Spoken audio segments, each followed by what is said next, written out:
Merci beaucoup. Ça marche ? Merci beaucoup Sabine et Bernadette. Alors, d'abord, je veux vous dire que quand Frédéric m'a envoyé le thème, on en avait parlé au téléphone, j'étais tout à fait enthousiaste. Et puis quand il m'a envoyé les 4 titres des 4 autrices invitées, et que dans le tas, il y avait la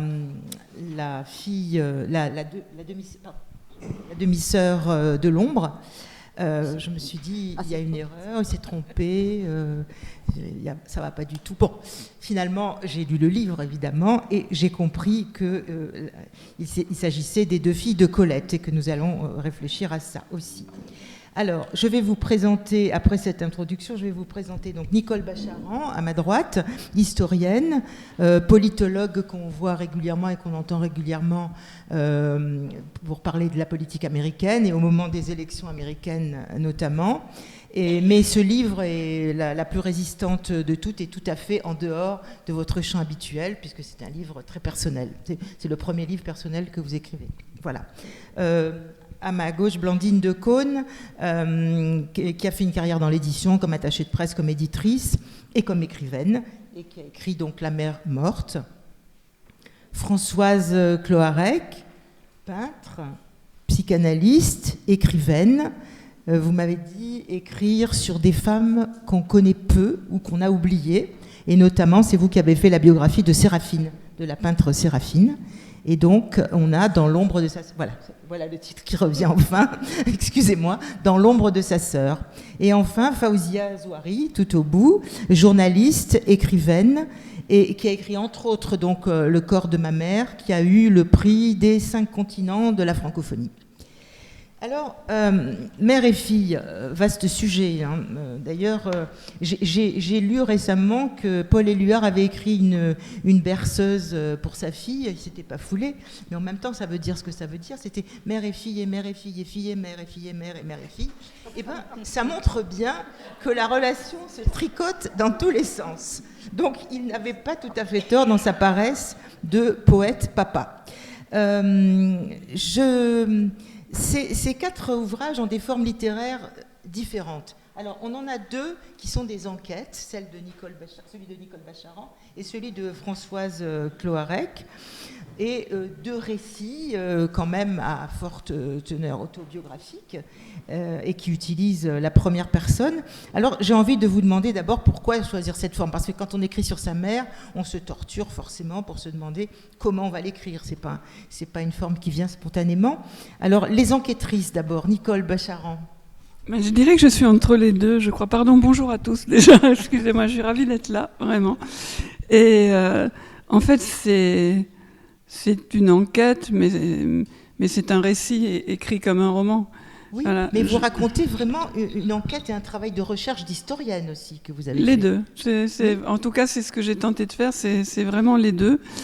Et c'est vrai que je me suis appuyée sur ce que j'avais fait avant, sur ce que j'ai appris à faire, j'espère pas trop mal, à savoir du travail d'historienne, de recherche des faits, de recherche de l'exactitude, de l'information vérifiée, et pour donner le cadre, le contexte de l'histoire personnelle de ma mère, qui a donc été une très jeune résistante à Toulouse et à Marseille entre 1942 et 1944. Et c'est vrai qu'elle m'avait raconté un certain nombre de choses, mais elle faisait ça de manière fugitive. Enfin, c'était pas voilà, on s'asseyait pas avec ma mère qui me disait je vais te raconter ma résistance, pas du tout. Mais ici et là, de temps en temps, elle racontait une anecdote qui pouvait ressortir à l'occasion d'une conversation ou autre. Et c'est vrai que quand j'ai voulu écrire ce livre, elle avait déjà disparu. Enfin, j'ai toujours voulu l'écrire, en fait, mais quand je m'y suis mise, sérieusement, elle avait déjà disparu depuis de nombreuses années. Et j'ai pris un cahier et j'ai noté tous les épisodes dont elle m'avait parlé. Et alors que je n'avais jamais pris aucune note de son vivant, je me suis aperçue que tout était là, tout était rangé dans ma tête. J'avais rien oublié jusqu'au moindre mot. C'était déjà en soi, c'était une expérience assez bizarre. Est-ce que c'était évident de l'écrire après sa mort ? Et pas avant. Elle n'est pas devenue âgée Donc peut-être que si elle était devenue une très vieille dame, je l'aurais fait de son vivant. Mais au fond, l'option ne s'est pas présentée. Et ce qui m'a retenu pendant longtemps de l'écrire, c'était que ce livre, il est tellement important pour moi. C'est vraiment le seul livre que je tenais à écrire avant de moi-même partir. J'avais peur de ne pas bien le faire, en fait, tout simplement. Et je reculais devant l'obstacle. Et c'est vrai qu'une fois que j'ai fait la liste des incidents, des événements qu'elle m'avait racontés, j'ai regardé ma petite liste et je me suis dit, si j'arrive à faire 150 pages, ça sera bien le bout du monde. Et pour chacun de ces moments, j'ai pris la démarche de l'historienne, c'est-à-dire que j'ai cherché où elle était, qu'est-ce qui se passait à ce moment-là, quelles étaient les circonstances, quels étaient les événements. Voilà. Et j'ai fouillé dans les archives, j'ai fouillé dans les livres d'histoire, dans les archives, j'ai trouvé des choses incroyables, puisque j'ai trouvé que dans les archives de la Gestapo, on parlait de ma mère, ce qui est quand même un sacré moment dans ma vie. Et j'ai nourri donc ce récit personnel de toute la trame historique qu'il y avait autour d'elle. Et pour moi, c'était comme si j'avais un grand puzzle avec toute l'histoire de cette époque-là, de ces années qu'on dit à juste titre les années noires. Et là, je posais la petite pièce de la vie personnelle de ma mère. Et ça a été à la fois un voyage intérieur pour moi, mais ça a été vraiment passionnant de mille manières. Et c'est très bien rendu et ça se lit vraiment comme un roman. Alors aussi. C'est bien, merci. Françoise Cloarec, l'autre enquêtrice. Oui. Donc, comme j'ai dit tout à l'heure, vous m'avez dit aimer écrire sur les femmes dont on parle peu. Alors, effectivement, on est tout à fait dans le sujet. Oui. Pourquoi d'abord ? Pourquoi Juliette ? Puisque donc c'est la fille aînée de. C'est la fille aînée de Sido, la demi-sœur de Colette. Voilà. Donc. Et pourquoi ? C'est une question difficile parce que il a fallu justement dans cette enquête que je passe un peu par mes émotions personnelles. Alors, pour rencontrer. J'allais vous le faire dire dans un deuxième temps, mais bon. Mais j'avais besoin de ça pour comprendre pourquoi elle me touchait à ce point-là. Évidemment, moi j'ai travaillé pendant plus de 40 ans dans un hôpital psychiatrique où j'en ai rencontré beaucoup. Des gens oubliés et qui allaient mal. Et quand je suis passée dans la chambre de Juliette, dans la maison de Colette, c'est grâce à la maison de Colette que j'ai été happée par Juliette. C'est un retour au source du livre. Voilà. Et quand je suis passée dans sa chambre et que j'ai vu sa photo, où elle n'est pas magnifique, il faut quand même bien le dire. Colette l'a décrit comme laide. Oui. Et je me suis dit, mais quand même, pourquoi est-ce qu'on dit qu'elle est laide ? Elle doit bien avoir quelque chose qui est séduisant. Et j'ai trouvé, oui. Et du coup, j'ai eu envie de creuser derrière cette photo que je voyais et de la sortir de ce cadre. Alors j'ai demandé, j'étais avec Gérard Bonal à ce moment-là, je lui ai demandé s'il y avait déjà eu des écrits sur Juliette. Il m'a dit non. Je lui ai dit tu veux pas le faire ? Il m'a dit non. Donc je me suis lancée. Mais c'est vrai qu'il n'y avait pas énormément de choses, mais grâce à Frédéric Maget, à Samia. Bon, j'ai quand même réussi à trouver quelque. Ah oui, j'espère qu'elle existe. La personne de Juliette existe, voilà. Tout à fait. Voilà. Sort de l'ombre justement, voilà. Puisque c'était ça l'idée. Alors voilà, ce que je voulais vous dire, c'est que vous êtes aussi personnellement dans l'enquête, c'est-à-dire que... Assez peu, mais quand même, oui. Oui, vous y êtes, on comprend, on lit des émotions, on lit un questionnement personnel qui sous-tend le travail. Et je l'ai lu en pensant, c'est ce que les Américains appellent un mémoire. Oui. C'est-à-dire que c'est un travail très scientifique, une approche quand même très sérieuse, on va dire. Ah, mais oui, quand même, très sérieuse. Oui, je ne dis rien. Mais en même temps, il y a un jeu. Oui.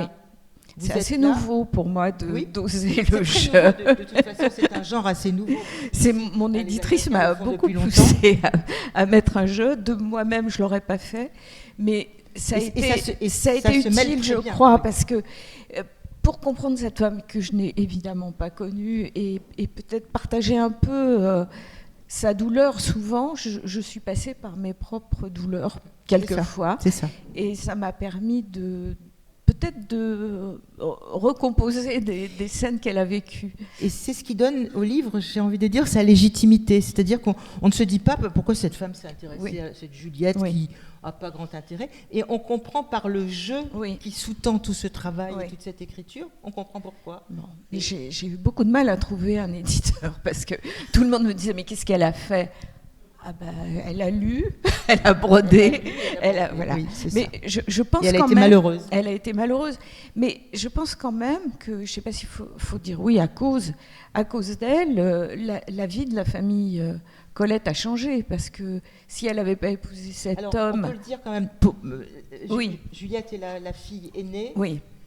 D'un mari. Juliette est donc la fille aînée de Sido, issue d'un premier mariage très très malheureux, puisque le père de Juliette, enfin ici je pense que tout le monde le sait, mais Jules Robineau du Clos n'était pas la crème des maris. J'ai pas trouvé de photos, mais il semble qu'il était quand même très laid, pas mal fou, très alcoolique. Il était beaucoup plus vieux qu'elle, et je crois que dans le destin de Juliette, ça a été très important, ce père, qui elle a très peu connu, parce que je crois qu'elle avait 5 ans quand il est décédé, mais je crois qu'elle portait vraiment sur son visage son père. À son père. Et je pense que ça a dû être toute sa vie difficile, et dans cette maison où tout le monde était beau, finalement, après le capitaine Colette, Sido, les enfants, les 3 autres enfants, Juliette, elle a porté ça tout le temps. Et donc, qu'est-ce que c'était la question initiale. L'existence de Juliette que vous faites surgir, et le lien avec Sido, parce que du coup, Sido n'a pas aimé cette fille. Moi, je crois qu'elle l'a aimée. Je crois qu'elle l'a aimée toujours. Je crois qu'elle a toujours aimé sa fille, parce que Sido, elle aimait ses enfants, et c'était une mère... oui, vraiment aimante. Sauf que, évidemment, peut-être que Sido, elle revoyait ce premier mari qui a ce drame absolu pour elle d'avoir épousé cet homme-là. Parce que Juliette est restée enfermée pendant de nombreuses années. Elle est restée enfermée dans sa Elle est restée enfermée dans sa chambre jusqu'à son mariage. On pourra peut-être parler après de son mariage et des conséquences du mariage. Absolument. Blandine de Caunes, vous avez écrit un récit éminemment autobiographique, où vous vous apprêtez dans le premier tiers peut-être à peu près à raconter les derniers moments, les derniers mois peut-être. Surtout la maladie d'Alzheimer de ma votre mère. mère, c'est ça, c'est ce que j'allais dire. La maladie d'Alzheimer de votre mère, qui est Benoît de Groux. Et puis, à peu près au tiers du livre, il y a une page noire avec quelque chose qui ressemble à un avis de décès, où vous annoncez avoir perdu votre fille unique de 36 ans dans un accident de voiture, et le livre bascule dans l'histoire dans le récit de ce double deuil, celui de votre mère annoncé, celui de votre fille avéré, évidemment. Et comment ces deux deuils se tricotent dans votre tête ? Oui, au départ, c'était effectivement un livre que je voulais écrire sur ma mère, qui a écrit sur tout de sa propre vie. Elle a tout raconté. Évidemment, la dernière partie, elle ne pouvait pas le faire, parce que Alzheimer vous prive de tous vos moyens. Donc, je m'étais dit, c'est à moi de le faire. Elle aurait aimé que je le fasse. Voilà. Donc, je prenais des notes au fur et à mesure. Et puis, l'imprévu, le mot est faible, est arrivé. Ma fille est morte donc dans un accident de voiture. Et là, tout a basculé. Et ce livre que je n'avais pas encore vraiment commencé à écrire, j'étais au niveau des notes, je me suis dit, il va falloir que je le tricote différemment, parce que je ne peux pas faire comme si ma fille n'était pas morte et raconter que l'Alzheimer et la mort de ma mère. Donc, il a fallu que je tricote tout ça. C'était pas facile. En même temps, j'avais absolument besoin de le faire. C'était une façon de les faire vivre toutes les deux toujours. Je pense qu'il y a un proverbe, je crois, qui est égyptien, qui dit on meurt 2 fois. La première physiquement, et la seconde quand plus personne ne prononce votre nom. Mais moi, j'ai continué à prononcer leur nom. J'ai écrit un livre. J'ai essayé de les garder vivantes. Ma mère, c'était plus facile parce qu'elle a une œuvre et qu'elle est toujours lue. Et mais c'est bien que j'en rajoute un petit peu. Et puis quant à ma fille, elle commençait à exister, je dirais. Donc elle avait d'autant vous lui plus donnez besoin. vraiment vie. Oui, On voit tout à fait qui elle était. Oui, bah, du coup, c'est ça que j'ai dû rajouter, parce que oui. j'en parlais un peu dans ma première version, mais pas tant que ça. Mais il fallait évidemment que je la fasse exister pour les gens qui lisent le livre, et que voilà, et ma petite fille à laquelle le livre est dédié, qui avait 9 ans et demi au moment de la mort de sa mère, et c'est comme les poupées russes, on est vraiment imbriqués de mère en fille, d'une façon très, très forte et assez formidable, je trouve. Oui, on a mère et fille sur 4 générations. Oui, absolument. Et c'est merveilleusement imbriqué avec celles qui restent et celles qui sont parties. Mais chacune ça reste tout à fait vivant. Je suis désolée.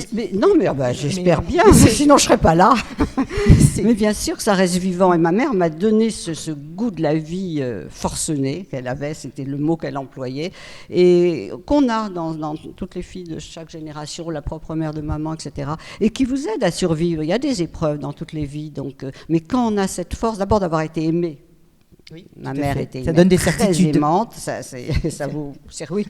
Et puis cet amour de la vie, de jamais se poser en victime absolue. On a des malheurs, on a tous des malheurs, mais il faut continuer à vivre. Ou on se suicide, ce qui est un choix, on a le droit de faire ce choix-là, et je le respecte tout à fait. Mais si on continue à vivre, on ne reste pas comme une loque. Voilà. Et vous êtes la courroie de transmission maintenant avec votre petite fille, de cette force de vivre. Oui, on s'est beaucoup raccrochés l'une à l'autre, toutes les deux à ce moment-là. Hein. Ça a été, heureusement qu'elle était là, heureusement que j'étais là, et on a un lien très particulier et très fort, évidemment. Et oui. Alors Fawzia Zouari, on va traverser la Méditerranée. Oui. Et pourquoi avoir écrit ce récit ? C'est un tabou. On en a parlé encore tout à l'heure. Justement. C'est un tabou de parler du corps de sa mère. Oui. Vous n'avez jamais vu les cheveux de votre mère ? Non. Oui, ce que je voudrais dire, c'est combien c'est difficile d'écrire sur la mère. L'écriture elle-même, ce n'est pas un problème, parce que quand vous êtes dans le livre, c'est une forme de transe, vous devenez ma mère, c'est pas ça. C'est comment avoir le courage d'écrire ce livre et quel est l'impact après. Parce qu'on se pose la question, est-ce que je fais bien d'écrire sur ma mère ou pas ? Est-ce que je vais la ressusciter maintenant qu'elle est morte, ou je vais la faire mourir une deuxième fois ? Donc on se pose aussi la question, est-ce que c'est le livre ? Vous en parliez tout à l'heure, et je me suis dit, des fois, c'est le livre après lequel je n'écrirai plus rien. Alors, pourquoi cette approche qui est du sud de la Méditerranée, effectivement, et de la tradition arabo-musulmane est très difficile ? Parce que la mère, vous êtes dans une tradition qui dit que le paradis se trouve sous les pieds de vos mères. Donc, autant c'est une tradition qui a un peu le mépris, une forme de misogynie vis-à-vis de la jeune fille, de l'adolescente, à la limite de l'épouse, la mère est véritablement sacrée. On ne touche pas à la mère. Et voilà une fille qui dit, voilà, non seulement je veux vous parler de ma mère, mais je vais la dévoiler et je vais mettre comme titre le corps de ma mère. Alors la dévoiler au sens propre ? La dévoiler dans tous les sens. Et je la dévoilerai justement aussi dans l'autre sens, j'y reviendrai, à tel point que je sais que j'étais dans des salons, notamment à Alger, où il y avait des lecteurs qui passaient et qui m'engueulaient, mais tu n'as pas honte ? Il n'avait pas le livre, il y avait juste ce titre, Le corps de ma mère. Et autre chose aussi, donc vous êtes dans un monde où l'intimité, par définition, se trouve dans le corps des femmes, en général, et celui de la mère en particulier. Et l'intimité, ça ne se révèle pas. C'est un monde dans lequel vous avez une architecture précise. Vous avez l'espace public, dans lequel vous devez être parfait, et l'espace intime, dans lequel, a priori, vous pouvez faire ce que vous voulez. Et donc, c'est une architecture complètement différente. Et vous ouvrez la porte sur l'intime et vous voulez le donner à lire. Et il y a une histoire qui m'a été racontée un jour, j'étais dans un taxi, et le taxi m'a demandé « Mais qu'est-ce que vous faites ?» Et j'ai dit « Eh bien, j'écris. » Il m'a dit « Mais tu n'as pas honte, c'est honteux, parce que tu vas parler des tiens. » Et il m'a raconté cette histoire que j'ai gardée dans l'esprit. Il m'a dit « Il y a une femme qui a beaucoup péché, et qui a appelé l'ange Gabriel et il lui a dit « Est-ce que tu peux aller voir Dieu et lui demander de me pardonner ?» Et donc l'ange Gabriel est monté au ciel, il a demandé à Dieu, et Dieu lui a dit « Va et dis-lui que je pardonne ». Et donc il redescend voir cette dame qui dit « Mais Gabriel, tu n'as rien compris, voilà le détail de mes péchés ». Et donc elle lui a fait la liste d'une sorte d'homicide, enfin tout ce qu'on peut imaginer, d'adultère, etc. Et elle a dit « Maintenant remonte et demande à Dieu ». Et donc Gabriel remonte et dit à Dieu, voilà, ta créature, elle demande le pardon et elle a fait telle et telle chose. Et Dieu dit, va et dis-lui qu'elle va en enfer. Et Gabriel dit, mais attends, mais il y a un quart d'heure, tu m'as dit, je suppose qu'il le tutoie, tu m'as dit qu'elle était pardonnée. Et là, Dieu dit, oui, mais il y a un quart d'heure, il n'y avait qu'elle et moi qui étions dans le secret. C'est-à-dire qu'à partir du moment où vous mettez le secret, vous le révélez, vous êtes dans une forme de blasphème. Donc tout ça, moi, je l'ai ressenti. Et plusieurs autres raisons. Hein. Je ne connaissais pas ma mère physiquement, donc toutes les gourdes qui se voilent maintenant, moi, j'ai souffert de n'avoir pas pu voir le corps et les cheveux de ma mère. Et j'ai découvert le corps de ma mère, et ça je l'écris, le jour où elle était sur son lit de mort, c'est-à-dire qu'il y avait un drap qui était jusque-là, et j'ai découvert qu'elle avait un palmier, elle était tatouée, ma mère, elle sortait jamais, enfin tout ce que... Et j'ai découvert qu'elle avait un palmier. Je m'étais demandé, nous qui sommes au nord-ouest de la Tunisie, donc dans ce qu'on appelait auparavant le grenier de Rome, c'est-à-dire une région de blé et d'orge, pourquoi un palmier? Et je m'étais dit peut-être qu'elle avait des origines du sud que je n'ai jamais su. Donc il y a des choses qu'on n'a jamais su de ma mère. Donc j'ai dû inventer, j'ai dû écouter les histoires autour, et de ces deux, ma mère, elle avait deux bonnes, voilà, à qui elle racontait, parce qu'elle estimait que ses filles, il ne fallait pas leur raconter les choses. Et entre autres, elle jouait, elle était dans une sorte de faux Alzheimer, parce que quand on arrivait, elle disait « Mais vous êtes qui ?» Mais en fait, elle ne voulait pas nous voir, elle ne voulait pas nous raconter les histoires. Voilà, donc tout ça a fait que ce mystère-là, il fallait vraiment du courage pour l'approcher, et d'autant plus que j'allais le dire et le révéler dans la langue de celui qu'elle appelait l'infidèle, donc dans la langue française, et non pas dans sa propre langue. D'accord. Et vos sœurs ne l'ont pas lu ? Non, alors mes sœurs ne lisent pas. Ma mère, ça je le raconte ailleurs, parce que quand j'ai éliminé ma mère, excusez-moi l'expression, parce qu'à un moment je me suis dit après elle je ne pourrais plus écrire. Eh bien, il y a eu deux choses qui se sont passées. J'ai redécouvert mon enfance. C'est comme si vous enleviez un obstacle devant vous. Et j'ai redécouvert mon propre corps. C'est comme si son corps faisait obstacle et je n'existais pas en tant que corps. Parce que l'une des premières scènes qu'elle a fait subir à sa fille, je ne lui en veux pas, hein, parce que je ne suis pas dans la logique un peu occidentale de famille je vous hais, pas du tout. Les journalistes me demandent, mais tu ne hais pas ta mère? Ben non, je dis voilà, c'est comme ça ne pouvait pas être autrement. Vous ne pouvez pas faire autrement. Non. Elle ne pouvait pas faire autrement. Oui, et donc ce rituel consistait en une formule magique qui scellait les filles. C'était pas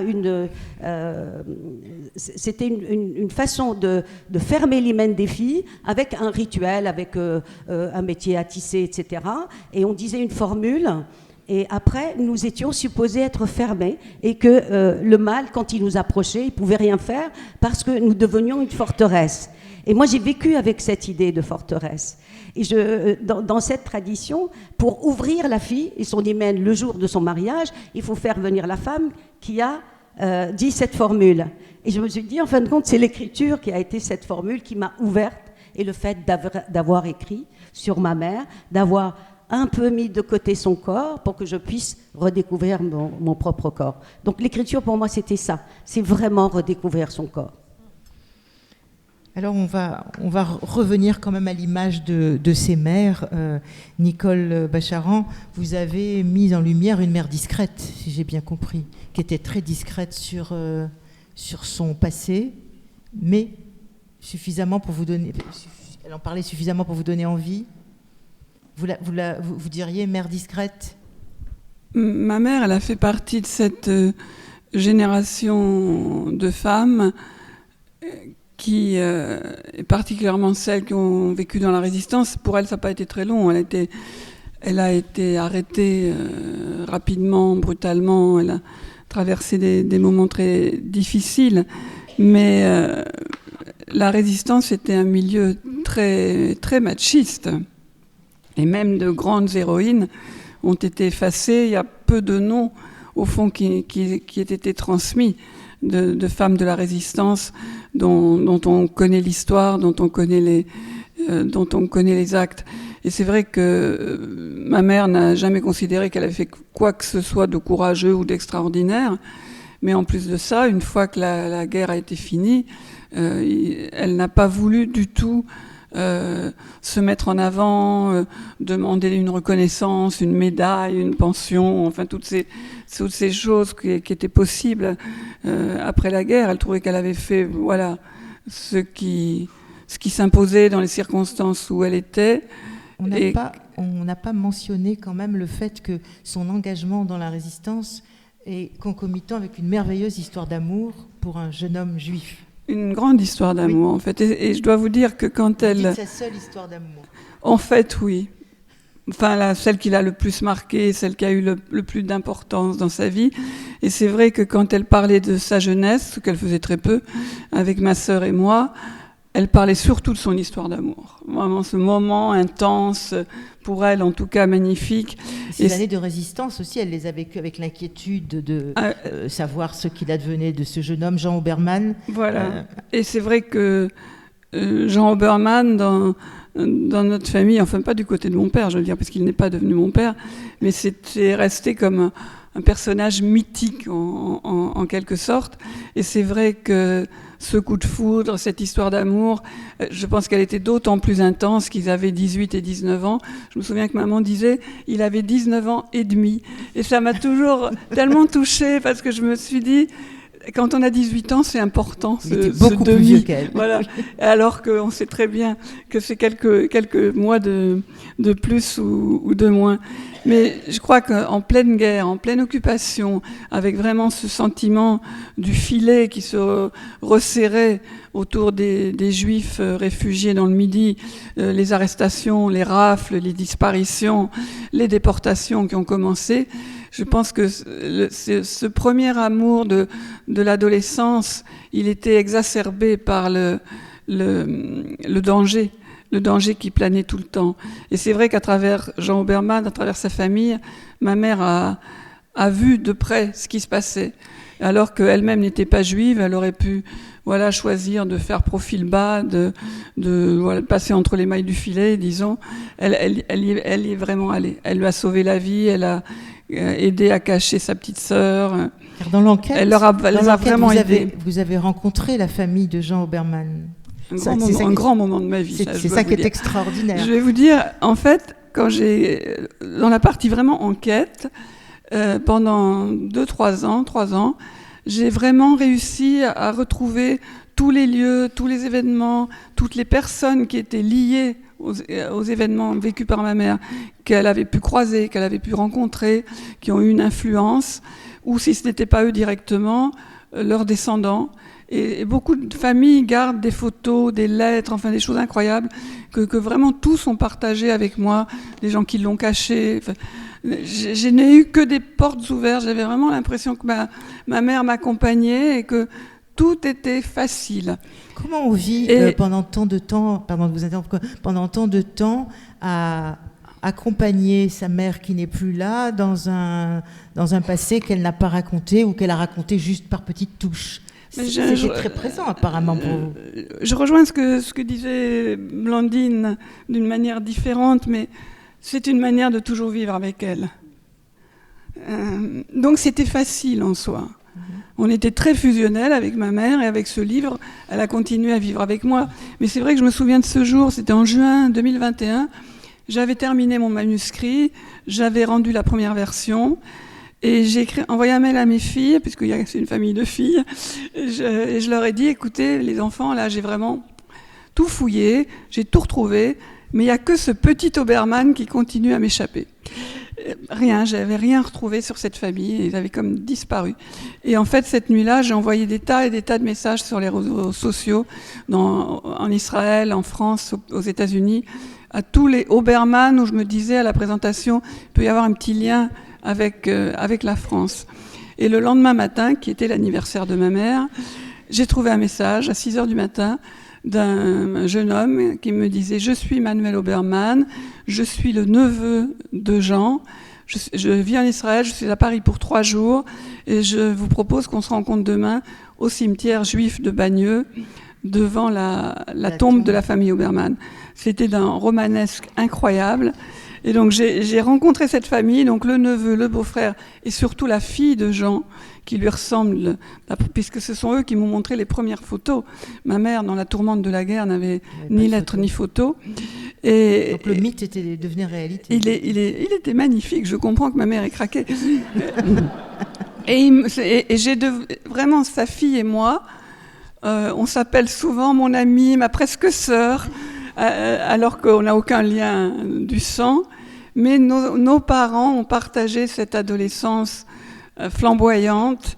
Et ça a été un... Alors, question de midinette. Est-ce que la fille de Jean Obermann connaissait l'existence de... Non, elle savait.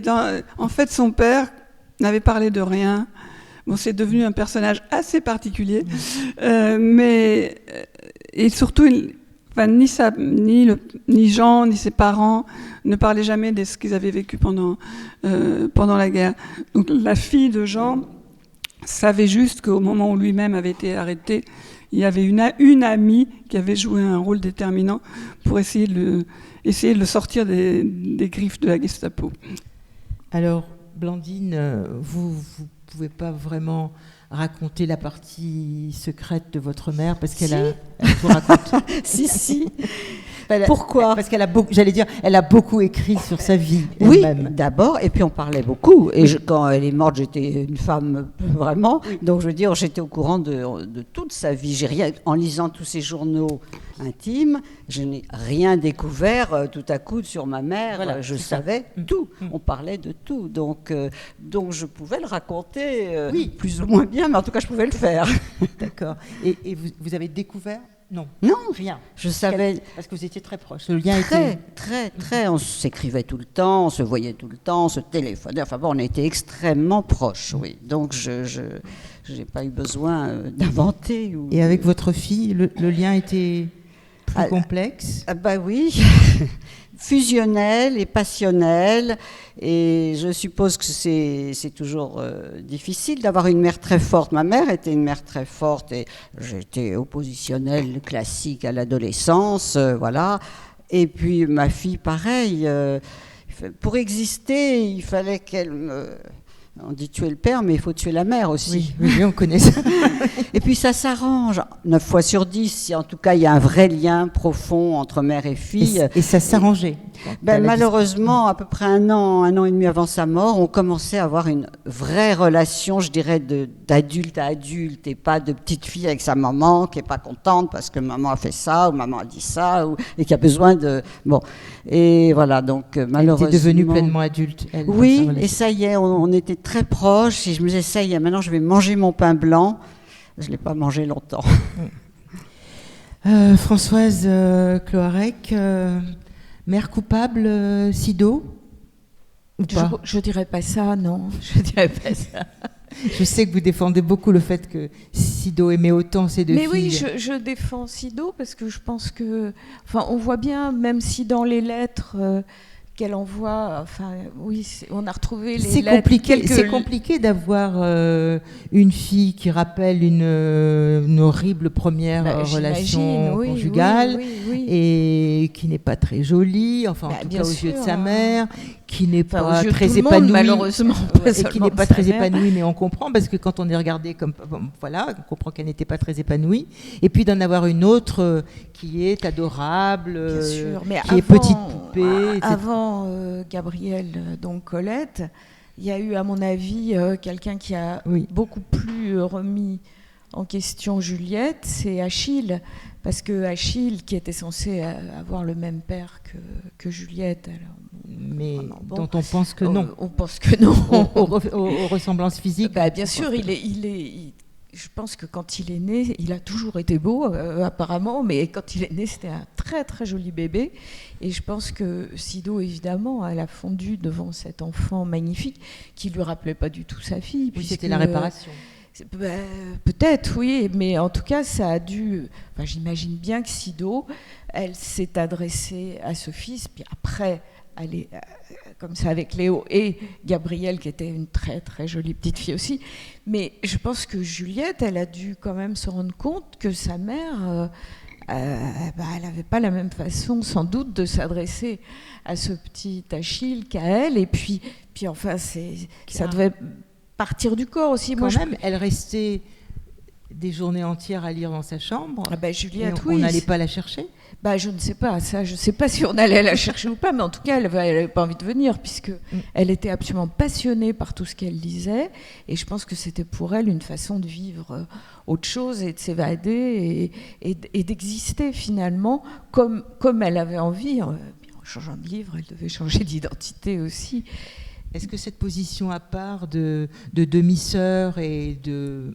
Allez, mal aimée, on va mettre plein de guillemets, induisait aussi des relations compliquées avec le reste de la fratrie? Bien sûr, puisqu'elle était toujours à part, en fait. Donc je pense que, d'une manière générale, dans la famille, je ne dis pas qu'on ne l'aimait pas, mais elle était à côté, quoi. Elle a fini de confirmer sa réputation dans la famille par le mariage qu'elle a fait, qu'elle n'a pas vraiment choisi. Et ce qui a été fait par son mari. C'est une question, est-ce que... Enfin, moi, je suis sûre que c'est pas Sido qui lui a choisi son mari. Je suis sûre Sido s'est pas dit c'est son destin, faut qu'elle épouse un homme, sinon elle va rater sa vie. Ça, alors, je suis persuadée que c'était même le contraire. Oui, mais peut-être bien que Juliette a eu envie qu'un homme la regarde, en tout cas la demande en mariage, parce que je ne crois pas qu'il l'ait beaucoup regardée. Ce qu'elle a fait à sa famille à travers lui. Mais bien sûr, et ça a changé le destin de la famille. Oui. Parce que, on peut l'expliquer peut-être. Juste, oui, allez-y. Allez-y. Non, en 2 mots. Ce docteur, oui. Quand Juliette s'est mariée, en fait, elle était... je pense qu'elle devait... Enfin, je n'étais pas à sa place, bien sûr, mais je pense quand même qu'elle était contente de se marier, surtout c'était plutôt un bel homme, si j'en crois les photos... Le médecin de Saint-Sauveur, voilà. Et donc, j'imagine bien qu'il ne l'a pas épousée pour sa beauté, ni son charme, il l'a épousée parce qu'elle avait une très belle dot. Et que Jules Robineau du Clos était un propriétaire terrien, et à Saint-Sauveur, c'était vraiment une figure pas toujours adorée, mais en tout cas riche. Elle était l'héritière. Et elle était l'héritière. Donc je pense que Charles, qui est le prénom de son mari, s'est dit qu'il allait devenir riche. Sauf que quand il a commencé à mettre le nez dans les comptes de la famille, il s'est aperçu que le capitaine Colette et Sido avaient quand même dilapidé presque toute la fortune.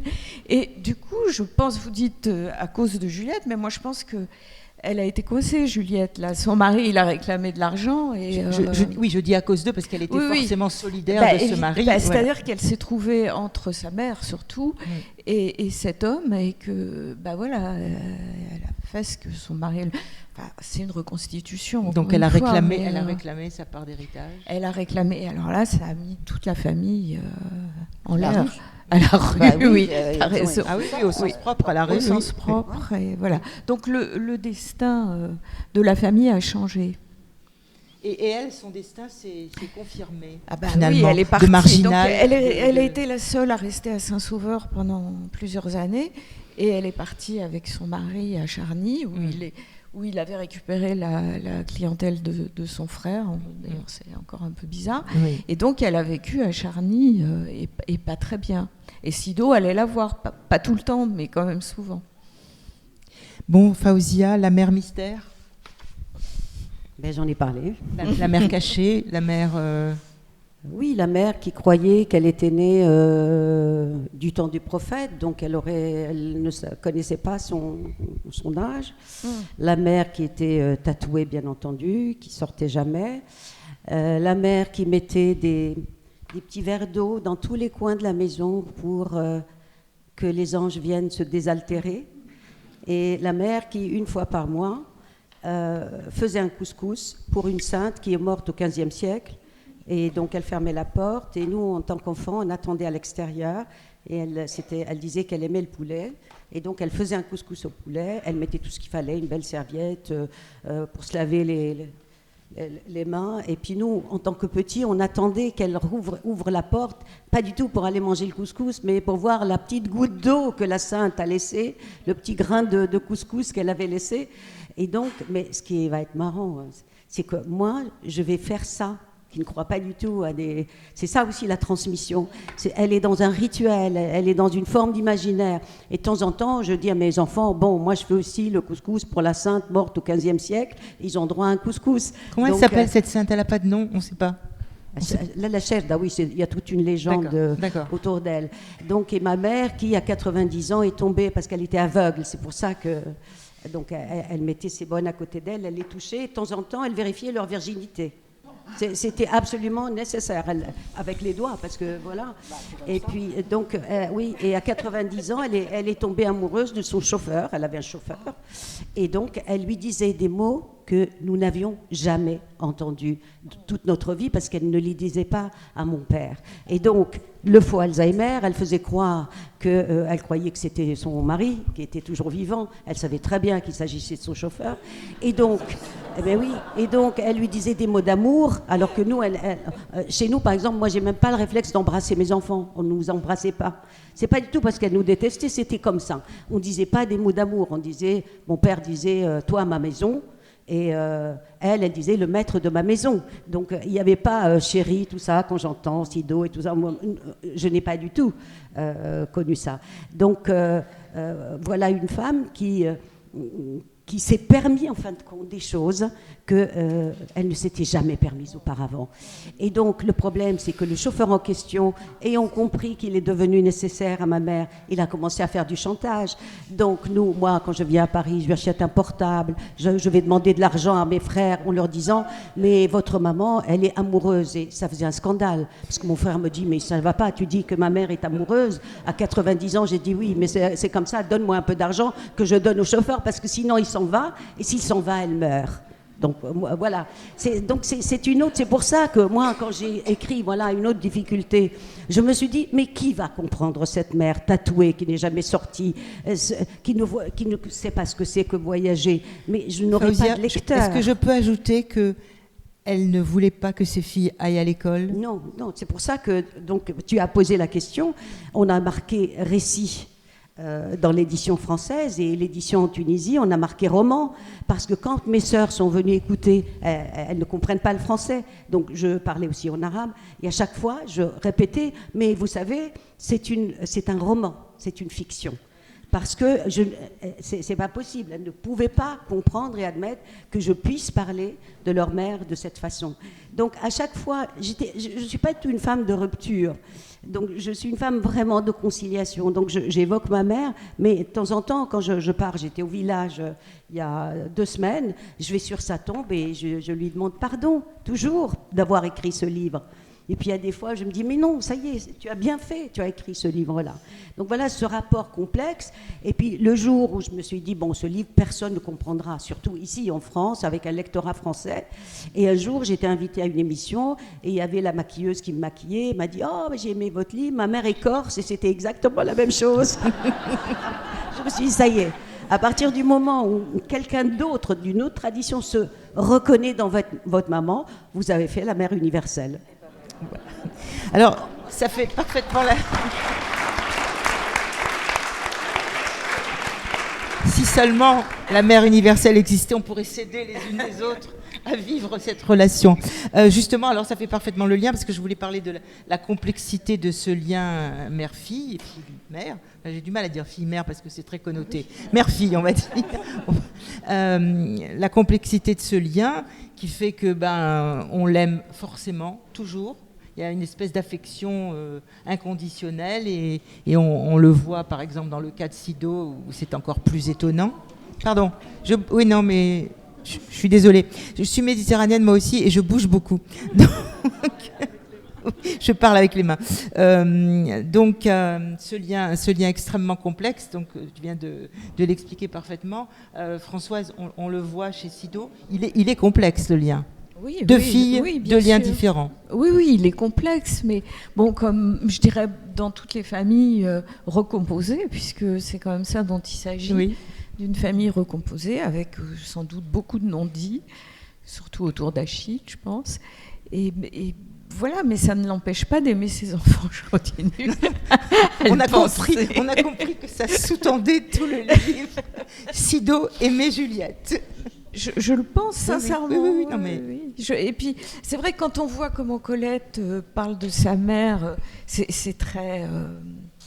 c'est très beau, c'est un lien, on a envie d'adhérer à ça, mais elle l'a fait quand même bien longtemps après la mort de Sido. Est-ce qu'on peut vous demander ce que ça fait d'écrire sur une mère, quand soi-même on a, et on en a parlé hier, quand soi-même on a sa mère qui est en train de basculer? Oui, je vais avoir du mal, mais effectivement.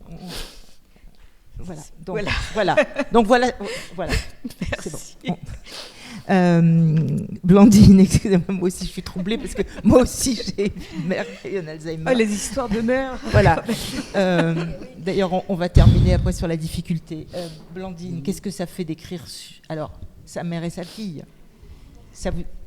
Pour moi, c'était une nécessité d'écrire sur elles deux. Vraiment, je ne pouvais pas faire autrement. En plus, chez nous, tout passe par les mots, l'écriture. Je suis née avec des parents écrivains, donc j'ai toujours vu écrire. Nos amis étaient des écrivains. J'ai commencé mon journal à, 12 ans. Enfin bref, tout passe par les mots et tout existe vraiment par les mots. Donc la faute aurait été de ne pas écrire. Oui. D'ailleurs, avant de publier, d'écrire vraiment la mère morte, maman avait un dernier souhait littéraire, c'était de publier son journal d'Irlande. Ils avaient une maison en Irlande avec Paul, mon beau-père, son mari, où ils pêchaient comme des fous, bref, où ils ont vécu tous les étés pendant 20 ans. Et c'est là qu'on a commencé à se rendre compte que maman, ça n'allait plus, parce qu'elle revenait l'été, soi-disant, elle devait travailler tout l'été, et il n'y avait rien. Donc on s'est dit, c'est bizarre, elle savait écrire, enfin bon. Et bon, elle est morte, et je me suis dit, j'ai tous ces journaux d'Irlande, il y avait 4 pages d'elle, manuscrites, c'est pas beaucoup, c'est ça que je dois faire pour elle, je dois exaucer son dernier souhait littéraire d'abord. Donc pendant 1 an, j'ai lu... Et c'est magnifique. Oh, c'est une merveille. C'est magnifique. Mais je vous le recommande, le journal d'Irlande. Carnet de pêche et d'amour, parce qu'il y a la pêche et l'amour. Ah bah oui. Hein, voilà. On a envie de se mettre à la pêche. C'est ce que j'ai fait comme un hommage à maman et l'exécution de sa dernière volonté. Et après, j'ai écrit La mère morte. Voilà, ça. Donc elle me quitte jamais. Nicole ? Il y a des filles aussi. Oui, j'ai aussi des filles. Je dirais juste un mot sur ce que vient de dire Blandine. C'est vrai que ce livre, le journal de pêche et d'amour, il est merveilleux. Mais je crois qu'on est nombreuses probablement dans cette salle à avoir grandi en fait avec tes parents et tes sœurs. Et c'est tout à fait différent des autres livres que nous avons pu faire. Je crois que vous avez écrit ensemble un livre qui s'appelle Des nouvelles de la famille. Oui. Et c'est vrai qu'on se retourne vers toi, vers vous, pour avoir des nouvelles de la famille, qui est un peu devenue la nôtre. Mais sinon, très globalement, sur les relations mère-fille, elles sont pas toujours heureuses. Enfin, et c'est une rencontre, une mère et sa fille. Et même avec la plus résistante de toutes. C'était parfois... Moi, j'ai eu une relation merveilleuse avec ma mère. Et j'ai eu une mère merveilleuse. Ça ne veut pas dire qu'il n'y avait pas d'éclat, que j'ai pas été une adolescente pénible, qu'on ne se soit pas heurtée par moments. Mais ma mère m'a aimée d'une manière incroyable et elle m'a donné, une force pour le restant de mes jours, qui parfois flanche, mais enfin, et je me rappelle de temps en temps, je me... professionnelle, complètement, actuelle, on peut le dire, cet amour de l'Amérique? Oui, c'est parce que ma mère a été libérée par les Américains. Elle leur a envoyé une immense reconnaissance. Et c'est vrai que ma sœur et moi, elle nous a élevés d'une manière totalement franco-américaine depuis le moment où on était petite. Ma sœur s'est installée là-bas rapidement. Moi c'est finalement devenu mon métier. Mais c'est vrai que dans mon travail, quand des fois je dois... aller vers une discussion, un débat, un moment où je sais que ça va être difficile quand même. Et là, vous connaissez la situation politique, c'est pas toujours simple d'en parler et d'être contredit. Quand vraiment ça va être compliqué, je me dis mais quand même, tu vas pas te dégonfler. Je suis la fille de ma mère. Mais c'est une grande chance et je ne pense pas que quand les relations mère-fille sont moins heureuses, elles ont le droit d'être moins heureuses. Ça n'est pas toujours... avoir une mère comme la mienne, c'est une immense chance et je mesure cette chance. Alors vous me faites une merveilleuse transition vers la conclusion. À la Pardon, j'aimerais dire, j'ai lu tout à l'heure dans le musée Colette, une phrase de Colette de Jouvenel qui dit « Merci mon Dieu de m'avoir prêté Madame ma mère ». Et je trouve qu'on pourrait toutes dire ça. Psychanalyse, es-tu là? Ah, je l'ai... Même moi. Oui, mais oui. Je m'associe à cette phrase. Oui. Donc oui, je voulais rebondir sur la difficulté quand même d'écrire sur la mer, enfin que ce soit dans une relation harmonieuse ou une relation plus complexe. Et Fawzia Zouari et moi-même, nous sommes membres toutes les deux du Parlement des écrivaines francophones qui a été créé à l'initiative de Fawzia. Donc nous sommes 165 écrivaines francophones de par le monde. Il faut me bâillonner, il faut m'attacher les bras. Nous sommes 165 écrivaines francophones de par le monde et en plus de participation à des salons, des événements littéraires, nous avons commencé une série de livres collectifs. Le premier est sorti l'année dernière aux éditions des femmes, il s'appelle Corps de filles, corps de femmes. Et le prochain sort en mars prochain. Malheureusement, le timing n'était pas bon pour le FIEF de cette année, mais nous avons été 24 écrivaines à écrire sur le thème « Toi, ma mère ». Et nous avons toutes ressenti une très grande difficulté à l'écrire, c'est-à-dire à s'y mettre. Une fois qu'on y est, c'est parti. Moi, j'ai commencé par dire non, moi je ne peux pas écrire sur ma mère, elle est morte il n'y a pas longtemps, je ne peux pas. Et puis finalement, quand c'est venu en 2 jours. Le texte a été fait en 2 jours.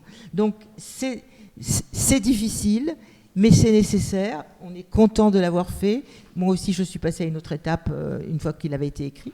Voilà, donc je fais un petit peu de publicité pour ce livre, Toi, ma mère, qui sortira fin mars 2024 et qui va poursuivre la table ronde que nous avons eue aujourd'hui. Merci beaucoup. Merci.